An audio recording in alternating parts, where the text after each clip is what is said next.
Hasta ahora hemos considerado la propagación de ondas sin definir en qué medio se propagaban. Un caso concreto es el de las ondas guiadas, ondas que se propagan dentro de una estructura guiante. Vamos a considerar una variación armónica de la forma e elevado a j omega t, y por estructura guiante, por ejemplo, podemos considerar estas placas paralelas o este cable coaxial. Son estructuras que vamos a considerar invariantes según el eje z y sobre las que se va a propagar nuestra onda. En este caso se puede ver que la solución viene dada por estas expresiones de aquí, un campo que tendrá una cierta variación según las coordenadas x, y, y que vendrá dado por las características de la estructura guiante, y este término de propagación elevado a menos gamma z, en las que gamma es la constante de propagación y que realmente también es una incógnita. El valor de e y h, estas funciones, dependen de la forma concreta que tenga nuestra estructura guiante. Si suponemos o damos por buena este tipo de solución,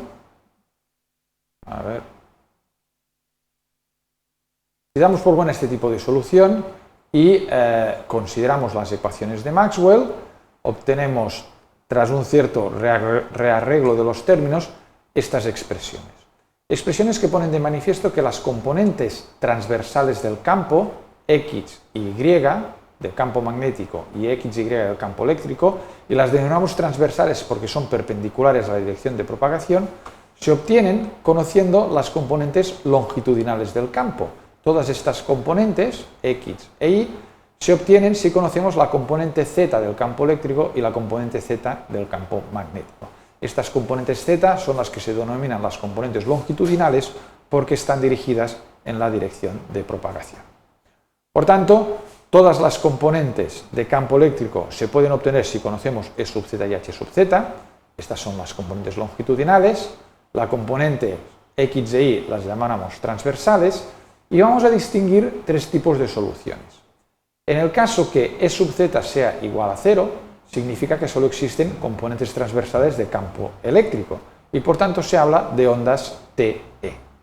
En el caso que Hz sea igual a 0, solo existen componentes transversales del campo magnético y por tanto hablamos de ondas TM. Y en el caso que E sub z y Hz sean igual a 0, tanto campo eléctrico como campo magnético son transversales y hablamos de ondas TEM. Vamos a considerar el caso específico de las soluciones TEM. En este caso, como hemos visto, E sub z y H sub z son igual a 0. Si vemos las relaciones generales que tenemos para los campos, claro, si E sub z y Hz son 0, diríamos que todas las otras componentes tienen que ser igual a 0.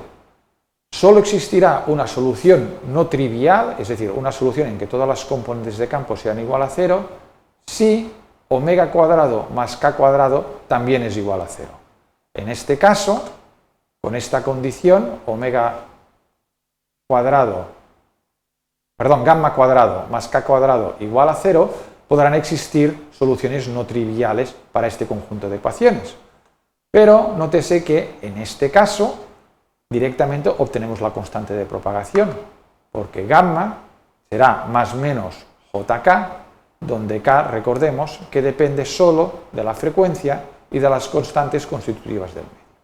Por tanto, la primera conclusión es que en el caso de tener una onda TEM, la constante de propagación solo depende de epsilon y mu y no de la forma que tenga la estructura guiante.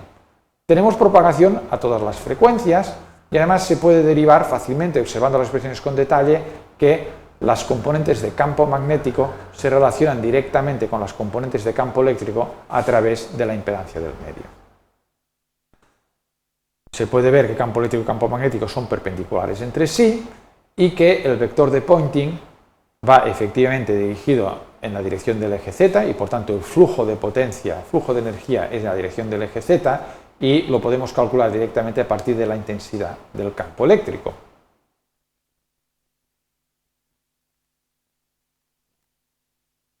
¿Bajo qué condiciones existe una solución transversal electromagnética? Bueno, si volvemos al principio, Recordamos la ecuación de onda. Hemos visto que las soluciones a la ecuación de onda en el caso de excitación armónica son de este tipo y al operador laplaciana, que serían estas derivadas segundas, lo podemos escribir, descomponer en dos términos. Lo que llamaremos la laplaciana respecto a las componentes, las coordenadas transversales, x, y, y luego esta derivada segunda respecto a z. Escrito de esta manera, se puede escribir la ecuación de onda de esta forma. Esta es la laplaciana respecto a las componentes transversales, las coordenadas transversales, y nos aparece este término de aquí. Ahora bien, para un modo TEM hemos visto que se tenía que cumplir esta condición. Gamma cuadrado más k cuadrado es igual a 0.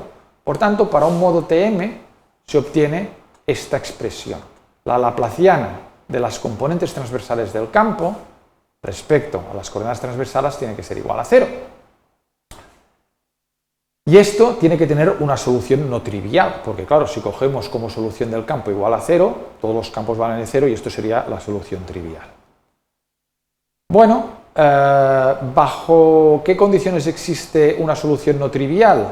Bueno, pues si nos fijamos, vemos que esto no es nada más que la ecuación de Poisson para el campo electrostático y magnetostático, o sea, para el campo eléctrico y magnético estático, en una zona libre de cargas.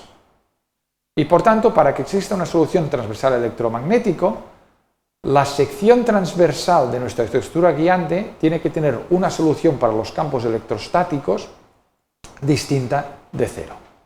Bueno, dicho así, esto igual parece un poco complicado, pero yo creo que con un ejemplo lo veremos mejor.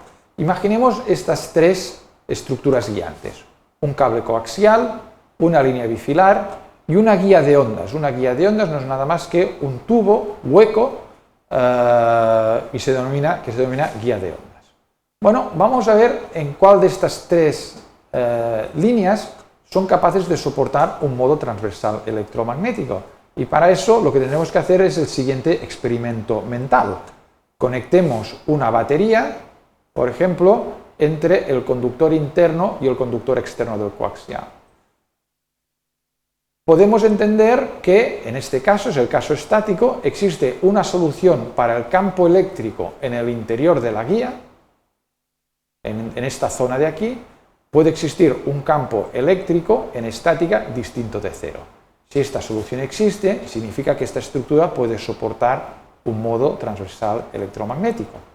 En el caso de la línea bifilar, podemos imaginar que si conecto mi batería, entre este conductor y este conductor existirán un campo eléctrico, no sabemos exactamente la forma que va a tener, pero podemos entender que existe y que este campo va a ser distinto de 0. Y por tanto, esta línea bifilar va a soportar un modo transversal electromagnético.